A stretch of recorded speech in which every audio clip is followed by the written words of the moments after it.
Sir वो जो निशांत के घर में परसों रात को पड़ी थी 4 लाइन, कह रहे थे कि सुबह सुबह वो आस बंधा गया था, उसको कंप्लीट किया है। उसका नाम रखा है कविता का बस चक्री लटा रहा था। चक्री लटाना है, जानते हो पतंग उड़ाते हैं तो चक्री को, चक्री जो लपेटते हैं उसको लटाना बोलते हैं। ठीक है, तो कविता पाठ करता हूँ। इसमें ये एक बाद में कविता मुड़ के चली जाती है एक ऐसे इंसान के तरफ जो कि पूरी जिंदगी कोई काम करना नहीं चाहता। ऐसे ही लगता है कि यार मेरा काम चल जाएगा, फलाने से ले लूंगा, ढिमकाने से ले लूंगा, मेरा काम पूरी जिंदगी ऐसे ही कट जाएगा। तो उस आदमी जब उम्र हो जाती है ज्यादा तो उसकी वही आदत हो जाती है, तो उसी इंसान को फोकस करते हुए बाद में कविता टर्न हो जाती है। तो कविता देखिएगा खूबसूरती से कैसे टर्न होती है, ध्यान देंगे। तो कविता का शीर्षक है बस चक्री लटा रहा था। तो हमने कहा आपको कि सुबह सुबह वो आस बंधा गया था, सुबह सुबह वो आस बंधा गया था और दिलकश बातों से अपनी वो प्यास बढ़ा गया था, और पूरे दिन हमें उसकी तलब लगी रही, पूरे दिन हमें उसकी तलब लगी रही। शाम नुक्कड़ पे वो किसी और को पटा रहा था, शाम नुक्कड़ पे वो किसी और को पटा रहा था। और तस्वीर वाली हमने डाल दिया था अपने भाई साहब की तरफ, जो अपना शिवालिक है ना, शिवालिक की तरफ। तो तस्वीर वाली बाहर आ जाए, यूं जोशी साहब चिराग उसमें तस्वीर में सटा रहा था। तो तस्वीर वाली बाहर आ जाए, यूं वो चिराग सटा रहा था, और इस कोशिश में वो अपने बचे खुचे दिन भी घटा रहा था, बचे खुचे दिन भी घटा रहा था। और पता था तालाब में मछली नहीं, पता था तालाब में मछली नहीं, फिर भी वो कांटा डाले बैठा था। बारी बारी से वो खरपतवार हटा रहा था, बारी बारी से वो खरपतवार हटा रहा था। और माता पिता भगवान होते हैं, अपने पोते को रटा रहा था।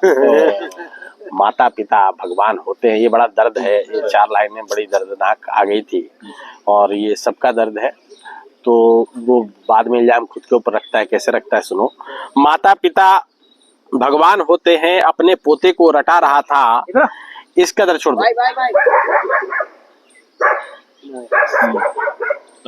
Come on. माता पिता भगवान होते हैं, अपने पोते को रटा रहा था, इस कदर बेटे से मिले तिरस्कार को घटा रहा था, इस कदर बेटे से मिले तिरस्कार को घटा रहा था। और किसी ने कहा क्यों इतनी जिल्लत सह के पड़े रहते हो यहाँ, क्यों इतनी जिल्लत सह के पड़े रहते हो यहाँ। कहा गलती सुधार रहा हूँ, अगली पीढ़ी को संस्कार चटा रहा हूँ। अगली पीढ़ी को संस्कार, अपनी पीढ़ी में तो अपने बच्चे को संस्कार दे नहीं पाया, तो आप कम से कम पोता को ही दे दो। तो कहते कि कहा कि गलती सुधार रहा हूँ, अगली पीढ़ी को संस्कार चटा रहा था। और करिश्मे होते हैं, वो करिश्मे के इंतजार में निठल्ला रहा था। ये अब बात वही आ गई उस इंसान के बारे में जो जिंदगी भर निठल्ला बैठा है। करिश्मे होते हैं, वो करिश्मे के इंतजार में निठल्ला रहा था। खाली रहने की आदत हो गई कि खालीपन न उसे काट रहा था, खालीपन न उसे काट रहा था। और परिपाटी सी बन जाती है ऐसे जीवन काटने वालों की, परिपाटी सी बन जाती है ऐसे जीवन काटने वालों की। जैसे तैसे अपने जीवन के उपादान वो जुटा रहा था, जैसे तैसे अपने जीवन के उपादान वो जुटा रहा था। और उसके फैसले में उसका ज़मीर कहाँ शामिल रहा था, उसके फैसले में उसका ज़मीर कहाँ शामिल रहा था। ज़मीर अंतरात्मा आदि को मार औरों को खुशामद चटा रहा था, ज़मीर अंतरात्मा इन सबको मार के वो औरों को खुशामद चटा रहा था। और कोई बोलने भर ही बोल सकता है, भाई कुछ ढंग का कर ले, भाई कुछ ढंग का कर ले। डिंग की गड्डी उड़ा के वो बस चरखी लटा रहा था, डिंगी की गड्डी उड़ा के बस वो चरखी लटा रहा था। और अगली 4 लाइनें दोस्तों कि समझ के भी अपने जैसे तैसे बोझ उसके निपटा रहा था।